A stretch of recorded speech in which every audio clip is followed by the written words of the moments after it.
Hello everybody. Now we'll see equilibrium part 2. In my first lecture I already explained about equilibrium. It is nothing but a state. What happens in that state? The concentration of reactant is equal to the concentration of product. Okay.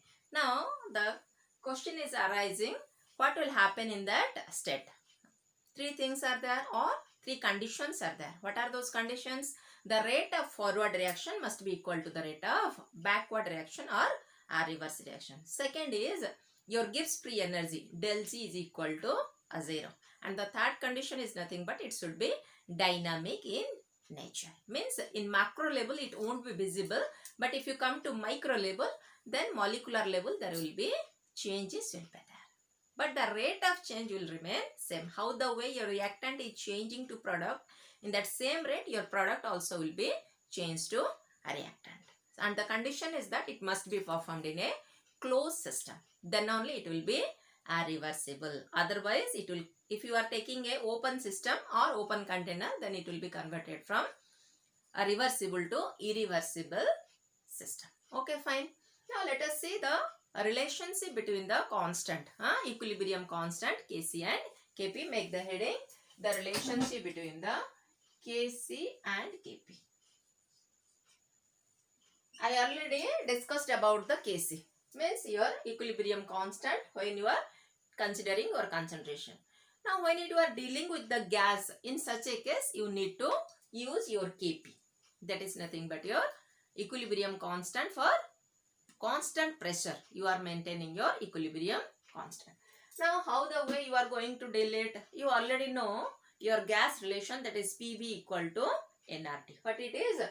Pv equal to nRT. So when you are dealing with the gas, you need to deal with the pressure. So N by V RT. What is this? Moles per volume, that is nothing but your concentration. So P equal to CRT. You know R is universal gas constant. If you maintain temperature constant, so if temperature is maintained constant, what you find? Your pressure is directly proportional to C, that is nothing but concentration. Okay.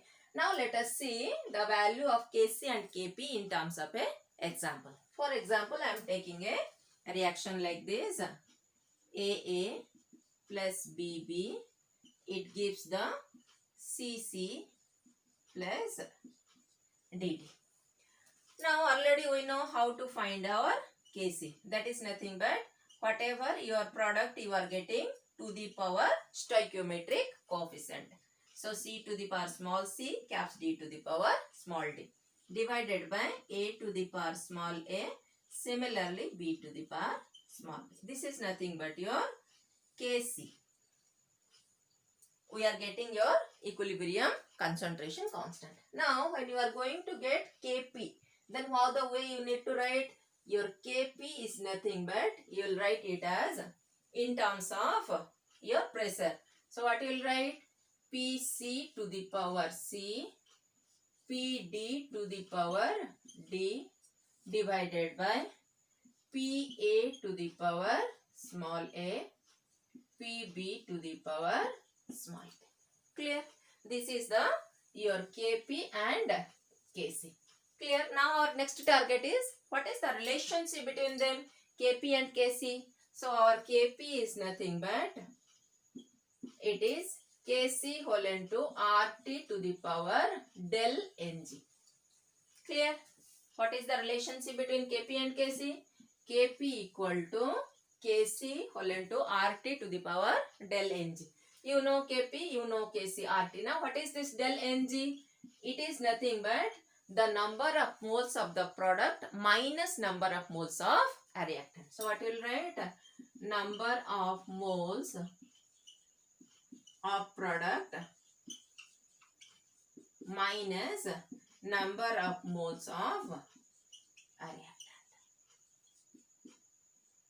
Okay, that's all. This is the best on which you are going to find the relationship between the Kp and Kc.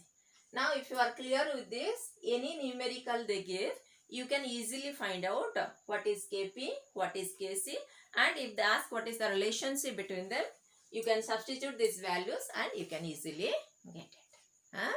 Okay students. Take care. In my next video, I will upload about the Lee-Chatterley's principle. Bye-bye.